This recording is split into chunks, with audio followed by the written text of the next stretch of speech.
How's it going, guys? Nintendo Enthusiast here. If you've been around the channel the past few days, then you might have seen a video I uploaded recently about a leaked Nintendo Direct. Well, turns out there actually was a Direct on the day that the leak said. However, most of the content in the Direct was completely wrong and just got us way overhyped because it was nothing super exciting. There was some cool things, but nothing on the level of what that leak said. And I'll be honest, the second I saw there was a Direct announced, I got super excited because I was like, whoa, if this leak got the date right and it was only announced a day before it happened, maybe it was legit. But then quickly after that, Nintendo confirmed it was actually only focusing on games that were already announced by third-party partners. And to add to that, it was only going to be 10 minutes long, which the US version was actually only a little over 8 minutes long. So even though this leak was totally made up, it actually got a few things right. Atelier Ryza 2 was on the list of announcements, and the game was actually announced during the Japan version of the Direct. Yes, Japan actually got cooler stuff than we got.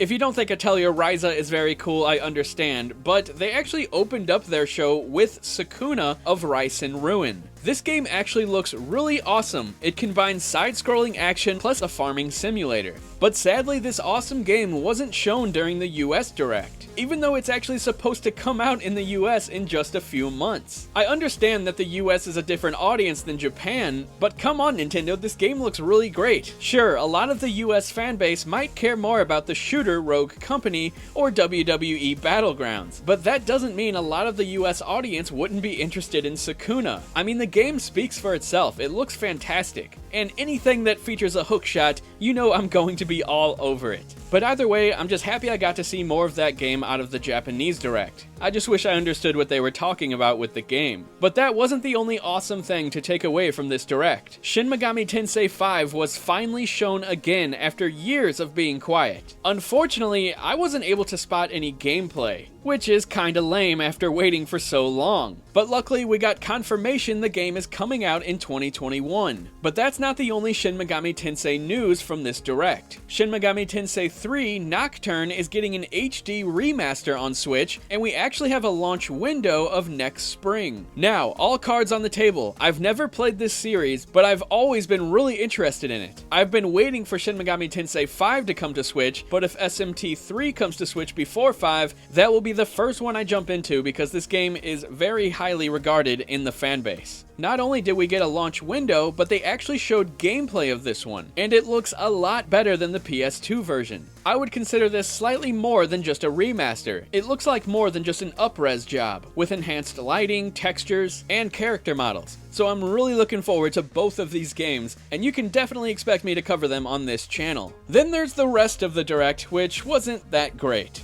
Don't get me wrong, DLC for Cadence of Hyrule is pretty awesome, but after a few hours with that game, I just couldn't really get into it. But it is getting 5 new characters, 39 new songs, plus an additional story featuring Skull Kid, and the first of the 3 DLC packs for this game launched today. And lastly, as I mentioned before, they covered Hi-Rez Studios' shooter Rogue Company. I wasn't really sure what this game was. I thought it was a battle royale, but it turns out it's just more of a team deathmatch game, which actually has me interested in it because I don't like battle royale at all. I'm open to trying this one out. It looks pretty fun. And then there was WWE 2K Battlegrounds, which I think just looks pretty strange. The art style, I'm not feeling it at all, but I do like that it's really zany and cartoony. I like that stuff. It looks like it could actually be more fun than the mainline games because from what I can tell, those games just aren't really that impressive anymore. I used to love wrestling games back in the day. WrestleMania 2000, WCW. Those N64 games are really awesome. The question is when is Nintendo going to announce its 2020 holiday lineup? We still don't know any major releases now that Paper Mario is out. We know we could potentially get Bayonetta 3 this year, and No More Heroes 3 was originally confirmed for 2020, but that could always change, especially with COVID-19 affecting pretty much everything. And now we know that Shin Megami Tensei 5 is next year. Aside from that, we know Metroid Prime 4 and the Breath of the Wild sequel are in development, but I highly doubt either of them make it out this year, especially since Metroid had its development completely rebooted.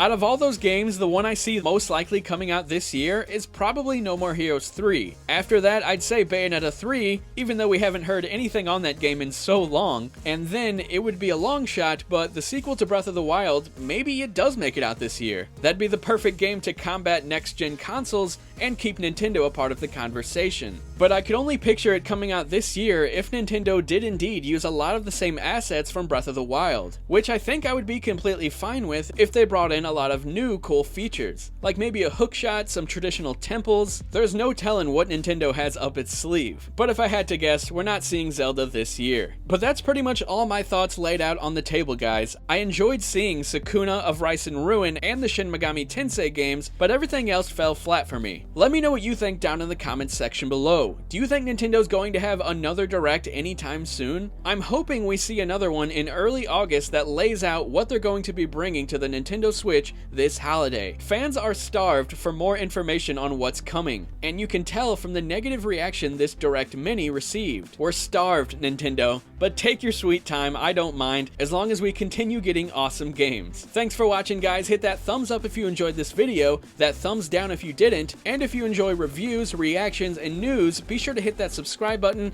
and maybe even that notifications bell. I'll talk to you guys later. See ya.